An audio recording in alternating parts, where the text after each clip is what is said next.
Hello, hi, this is Srividya Veeraraghavan. I have founded an initiative called Story Train to promote oral storytelling, and I thank Meera Bharat to have brought me here once again for this live storytelling session.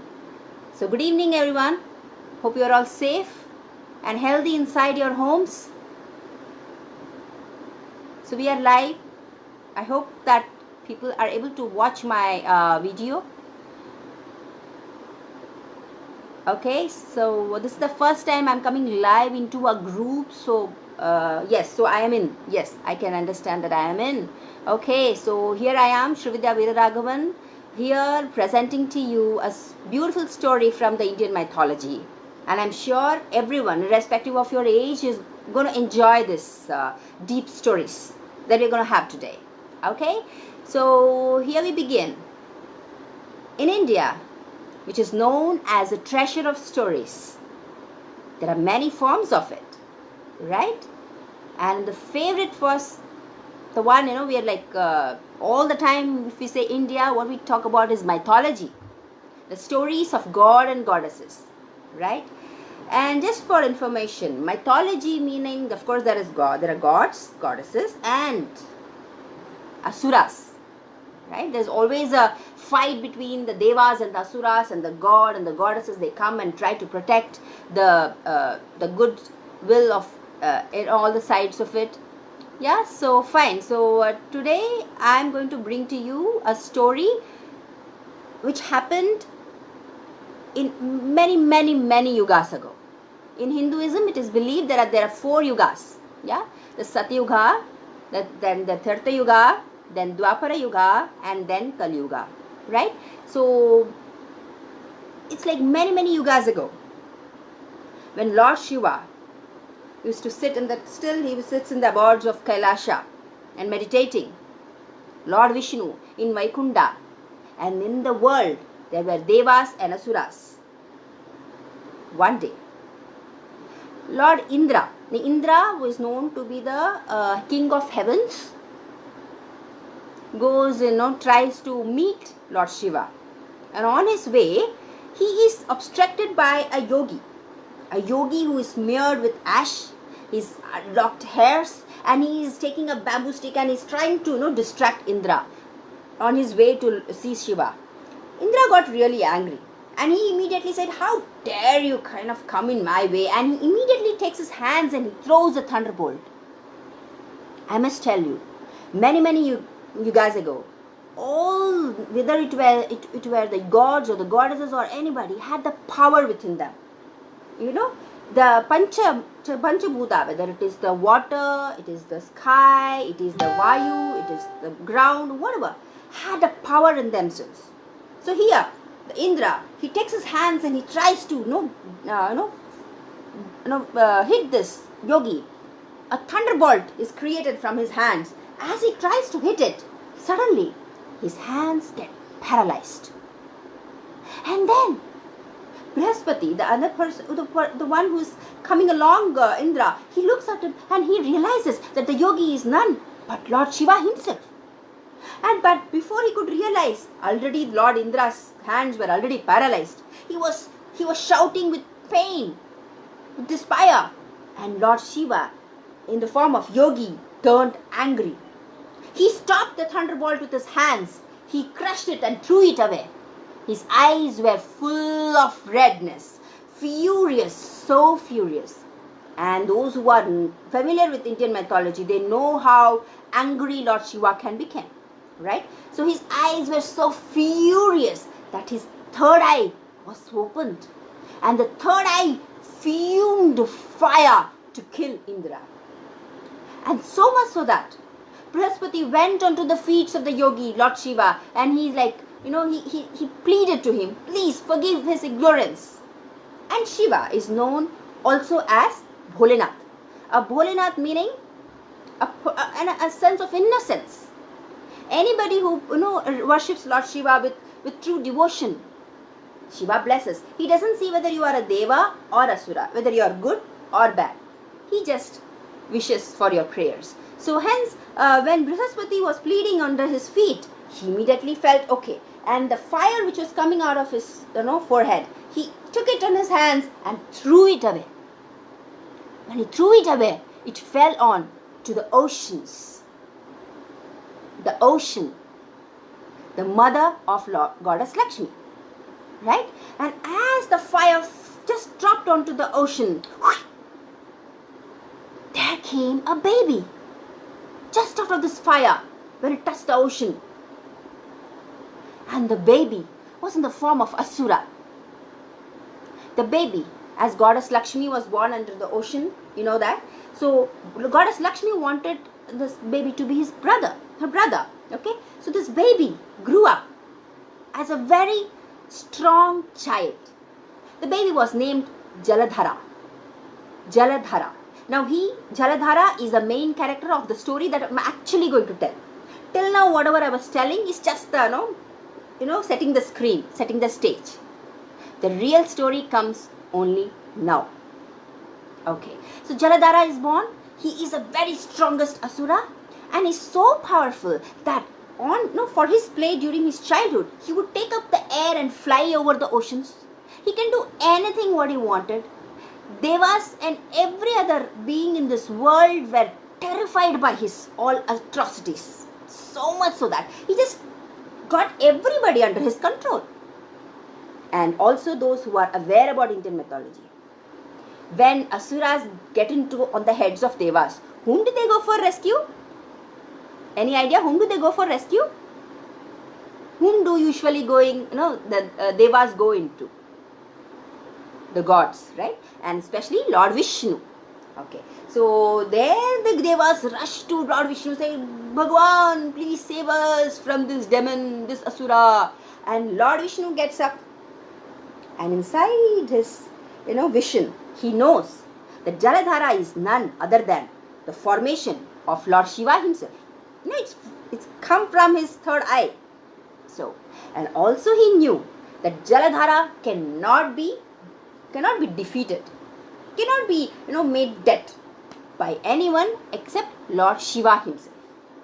So he just went for the war. And then wife, goddess Lakshmi, she stopped him and said, remember, he's my brother, you shouldn't harm him. Promising goddess Lakshmi, he went, and there was a war between Jaladhara and Vishnu. Okay, there were many wars in between this all episodes, but I'm just bringing you the crisp of it. So there was a war between Vishnu and Jaladhara, the king of Asuras, and it was so fierce and so equal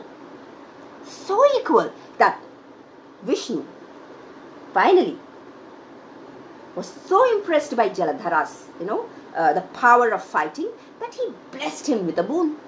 He said, wish what you want. And immediately Jaladhara said, I wish you and goddess Lakshmi come and reside in my abode. The Vishnu who resides in Vaigunda is asked to come down, live with the demon, the Asura, Jaladhara. Fine, it happens. Now Devas were in total fix. Oh my God, we went for taking help, and now you see, Lord Vishnu himself is under Jaladhara's abode. Now whom can we go and ask help from? All these which were going on. Finally, that an episode comes when it's coming. Jalandhara's end has to come. He was too much over the heads. So Narada enters Jaladhara's kingdom, and he comes and says, Narayana, Narayana. And Narada is a perfect devotee of Lord Vishnu. Yes, so he comes, Narayana, Narayana, Narayana, Narayana. Jaladhara, you know something? I have been around the heaven and the hell and the whole of this universe. The beautiful palace that I have seen is mine, right? Jaladhara, no. Your palace is nothing in front of his palace. Whose palace are you talking? Who else? Lord Shiva. His palace is full of mountain Kailasa. Wow. What a beautiful palace he has. The richness all is covered under his abode. Now Jaladhara becomes egoistic. He said, oh, I am the most powerful. I have the major richness. And he goes around and shows Narada what and all he acquires. Narada looks around. Oh, okay. What rich? What money? What jewels? The real richness is the wife that he possesses. See his wife and see your wife. See his wife, so beautiful, so vibrant. Nothing can be matched by whatever you have. He has the best. That kind of, Narada was doing all Narada work. He was trying to ignite the fire in Jaladhara and that's when Jaladhara came to know about Lord Kailasha, Lord Shiva. And immediately, now, I am going to go and get over the Parvati for me. So he decides to bring Parvati, the wife of Lord Shiva, as his wife. He wants to take her from him. Now this is, oh my God, just imagine going to Lord Shiva asking his wife. Atrocity to the core. Anyways, fine. Our Lord now Jalandhara, the king, he sends a messenger now. He cannot go immediately, so he just sends a messenger. The messenger did not have any ruba, had any physical feature. Just imagine a messenger without feature, fully black in color. Again a question, those who know mythology, tell me, who is that? The Demon Rahu. The Rahu doesn't have any feature, physical feature. He doesn't have any stomach to digest anything. But he has a foolish thought of gulping the moon. This this moon eclipse that we talk about. We say Rahu is eating the moon. In our mythological story, we have Rahu eating the moon. Yes, that's just a belief that the Rahu, at times, it kind of reaches to the moon. He tries to eat her. And he tries to eat her, the moon gets into, and on that process there is an eclipse which forms, and the moon is like, it goes and there is no stomach, and she escapes out of it. Okay, and that's when the eclipse is getting over, right? That's actually nothing to do with scientific thing, but it's a mythological belief in India. Yeah, so Rahu eating moon. So now this Rahu is sent as a messenger to Lord Shiva. You already know Rahu, how intelligent was he. He goes to Shiva. And he utters the exact words of what his king Jalandhara had told him. He goes to Shiva. He doesn't know what Shiva's power is. He goes and says, "Oh Shiva, you are a yogi. You are smeared with ash, and you are always meditating, sitting on the stones, having no house. And see, you have a beautiful wife. She must be the daughter of the king. Poor Parvati Devi. Why are you troubling her? Send her with us. I will take her to Jaladhara. She knows how to appreciate a beautiful, good wife. As a yogi, what do you need all that? Go house to house. Go beg. Go do all the yogas and do all the meditation. Why you need a wife? Rahu telling Lord Shiva. Now when Shiva hears all this, one thing, it is Rahu's, foolish in the talk which is coming out. Another, Shiva's full body is filled with anger. His nerves are like burning with anger. He looks at Rahu. His eyes are fuming. He's breathing heavily. He's out of his meditative form. And he's getting so angry that he dared to speak about his wife Parvati. How dare he speak about it? And he looks at him. Remember the story of Indra and Lord Shiva? Similarly here as well. Shiva was so furious, eyes becoming red and his third eye fuming fire. And from the fire there came a furious looking monster.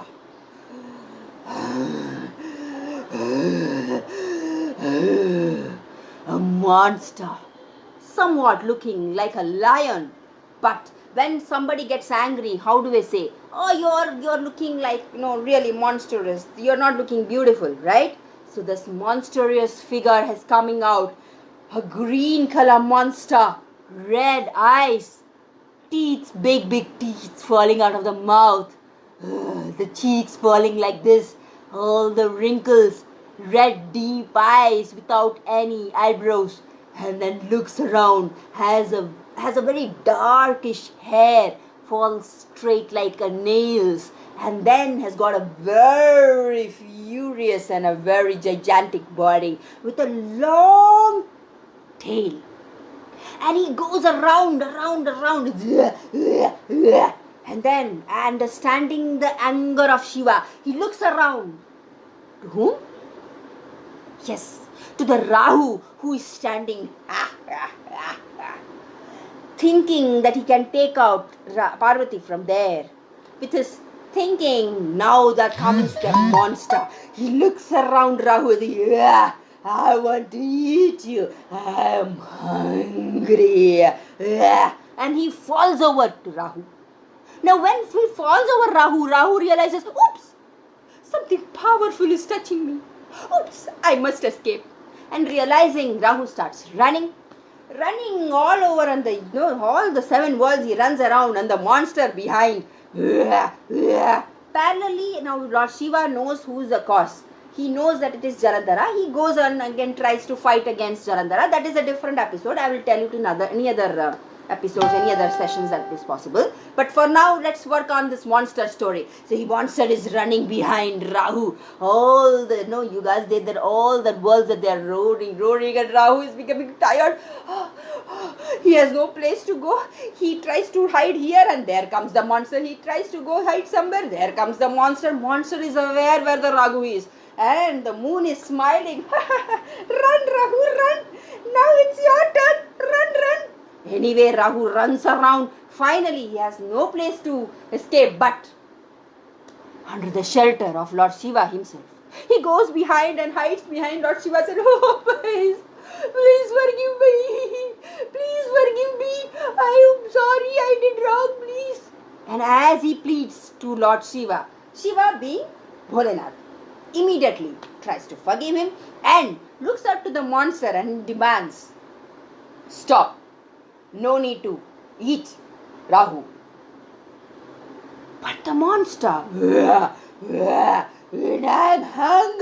I'm hungry. He sees some rocks, he starts eating. He sees some trees, he starts eating. He eats whatever is possible in front of him. He starts eating. I'm hungry. I want to eat. I'm very hungry. He keeps on repeating the word that he's very, very, very hungry. And that's what happens. And then Lord Shiva looks at him and said, oh, okay, you're hungry? Then eat yourself. Shiva says, if you're hungry, eat yourself. And just the words of Shiva gets into the ears of the monster and says, yeah. And then he takes out his tall tail and he starts to munch. And then he takes his legs, he takes it on this thing and he starts to eat. And then slowly this leg, slowly he starts to eat his whole body. Just what Shiva told, he just followed. And he starts to eat all his hands, everything. And as Lord Shiva looks at him, Shiva is totally pleased with the kind of the bhakti that the monster is showing for him. The very word, the very order, the monster is listening and not understanding that he is destroying only himself. And the monster kept eating himself till he was still here. He has eaten his neck. Only his whole face was there. And then Lord Shiva stopped him. Wait. Stop there. And he immediately blessed the monster face. He blessed him, saying, from today onwards, from this minute onwards, you are known as Kirthimukha, the Mukha, face of Kirti. Kirti means glory. The Kirthimukha, you have the power to stand even before us. Anybody coming to see us, first They have to see you. You will be in front of all the shrines. And from that day onwards, my dear friends, if you happen to go to any Hindu temples, or even in some of the houses, you cannot avoid looking at this monstrous face. Have you seen it? Just before going into the shrine, just on the top of it, before you enter that, there will be top of it on the wall, there will be a monstrous figure. Just the face would be there. That is Kirthimukha. It is believed that worshipping the Kirthimukha and then going and seeing our shrine of goddesses, it bestows us with glory. It bestows us with whatever that we are wishing for. Beliefs apart, the story of Kirthimukha is my favorite. There are many stories in mythology, but just imagine Kirthimukha. He is ready to destroy himself selflessly, without any ego, just because his God has told him. He knew the power of surrender. And see, once he surrendered, once he started giving up himself, he was blessed. That's how our life is. I have taken a lot of lessons from Kirthimukha's story till now. And because it's my favorite, I thought I'll share it to the world at large. I leave the question open to you all. What is that you can interpret for your life listening to this story? Leave behind this religious story or all this beliefs and logic and all that. But there is a strong essence that we can all learn from these stories. What is the essence that you have got? You must tell me, and I'll be happy to get your feedback. If you want to know more about me, I'm Srividya Veeraraghavan, as you know. I have my page called Story Train Chennai in FB itself, or else you can Google Srividya Veeraraghavan and you will find more details about me. I also run a lot of initiatives, so do support my initiatives. Come and watch my performances and support many other storytellers around the world. We're all logged inside the homes. So we are also out of work because we have taken this as our profession. If you like my story, if you like my performance, do share it with your friends and family, and let's meet again once again. So thank you so much for being there, whoever been there. Sandhya, Valli, Meera, thank you so much. Thank you so much. Yes, Sandhya, it is lunar eclipse. Yes. So super, thank you Sandhya. I hope you all enjoyed it. And hi Valli, thank you for waving. So thank you for watching and being with me. I hope you will share it along with your friends and families, and let's enjoy storyfying. Thank you so much. Have a good, peaceful life ahead. Thank you. Thank you.